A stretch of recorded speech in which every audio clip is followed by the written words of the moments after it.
రిజర్వేషన్లు రద్దు చేయాలని బీజేపీ ఆర్ఎస్ఎస్ కుట్ర చేస్తున్నారని సీఎం రేవంత్ రెడ్డి ఆరోపించారు. ఈ ఎన్నికల్లో 400 స్థానాల్లో గెలవాలని బీజేపీ చూస్తోందని, తద్వారా దేశాన్ని అమ్మేయాలని భావిస్తోందని వ్యాఖ్యానించారు. ఎన్నికల ప్రచారంలో భాగంగా జగిత్యాల జిల్లా కోరుట్లలో నిర్వహించిన జనజాతర సభలో రేవంత్ మాట్లాడారు. అందుకే 400 సీట్లు తీసుకొని రాజ్యాంగాన్ని సమూలంగా మార్చి రిజర్వేషన్లను రద్దు చేయాలని ఈ రోజు ఆర్ఎస్ఎస్ బీజేపీ కుట్రలో భాగంగా ఈ రోజు వాళ్ళు ప్రయత్నం చేస్తూ ఎస్సీ ఎస్టీ రిజర్వేషన్లు రద్దు చేస్తే వీళ్ళందరూ ఎక్కడికి పోవాలి, చదువుకుంటున్న పిల్లలు ఏం చేయాలని నేను అడుగుతున్నాను. అందుకే నేనన్నా కుదరదు, మీరు కుట్రలు చేస్తుండ్రు, మీ కుతంత్రాలను తిప్పి కొడతామని వాళ్ళ రహస్య ఎజెండా మీద నేను బహిరంగంగా మాట్లాడి భారతీయ జనతా పార్టీని ప్రశ్నిస్తే ఈ దేశ ప్రధానమంత్రి నరేంద్ర మోడీ, ఈ దేశ హోంశాఖ మంత్రి అమిత్ షా నా మీద పగబట్టి ఢిల్లీలో కేసు పెట్టిండ్రు. ఎవరయ్యా ఫిర్యాదుదారంటే కేంద్ర హోంశాఖను స్వయంగా పోయి రేవంత్ రెడ్డి బీసీలను ఎస్సీలను ఎస్టీలను జాగృతం చేస్తుండు, వాళ్ళ రిజర్వేషన్ల రద్దు మీద ఊరూరు తిరిగి ప్రచారం చేస్తుండు. ఆయనను అర్జెంట్ గా అరెస్ట్ చేయాలని ఢిల్లీలో కేసు పెట్టిండ్రు. ఒకవేళ నేను మాట్లాడింది తప్పైతే ఈడ బీజేపీ నాయకులు లేరా? ఈడ మీ ఎంపీ ధర్మపురి అరవిందే బీజేపీ కదా, పక్కన బండి సంజయ్ బీజేపీ కదా, ఆ పక్కన కిషన్ రెడ్డి గారు కేంద్ర మంత్రి కదా. తెలంగాణలో ఎందుకో కేసు పెట్టలేదు, ఎందుకో ఫిర్యాదు చేయలేదంటే ఈడీ, ఇన్కమ్ ట్యాక్స్, సిబిఐ కాదు, ఈ రోజు ఢిల్లీ పోలీసులను కూడా ఉపయోగించి మనల్ని భయపెట్టాలని చూస్తున్నారు.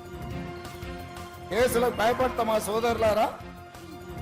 మీ సోదరుడు మీ రేవంత్ అన్న కేసులకు భయపడతాడా? చంద్రశేఖర్ రావు చెర్లపల్లి జైలుకు తోలితే భయపడ్డామా? చెంటలు కూడా జైల్లో బంధిస్తే భయపడ్డామా? తిరగబడి కొట్లాడినాం, కేసులు పెట్టినోని ఇవాళ పండబెట్టినాం, కోతి తీసి పాతి పెట్టినాం.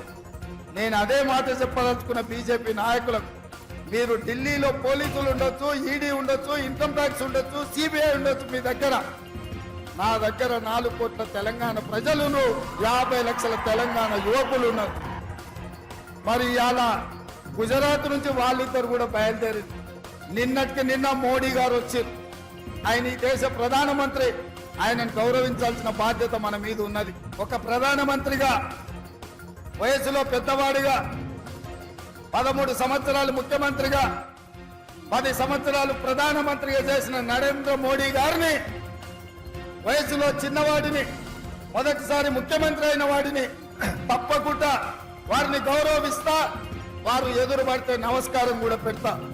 కానీ నరేంద్ర మోడీ గారు ఈ దేశ ప్రధానమంత్రిగా కాకుండా గుజరాత్ వాడిగా తెలంగాణకు వచ్చి తెలంగాణలో మనల్ని తిట్టిండు, మనల్ని శాపించిండు, మనల్ని దెబ్బతీయాలని కుట్ర చేస్తున్నాడు.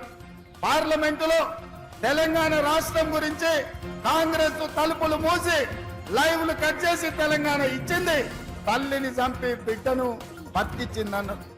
తెలంగాణను అవమానిస్తావు, తెలంగాణకు నిధులు ఇవ్వవు, తెలంగాణకు నీళ్ళ కేటాయింపులు ఇవ్వవు, ఇవేవి చేయకపోను ఇవాళ ధైర్యంగా వచ్చి తెలంగాణలో ఓట్లు అడుగుతున్నాడు నరేంద్ర మోడీ గారు.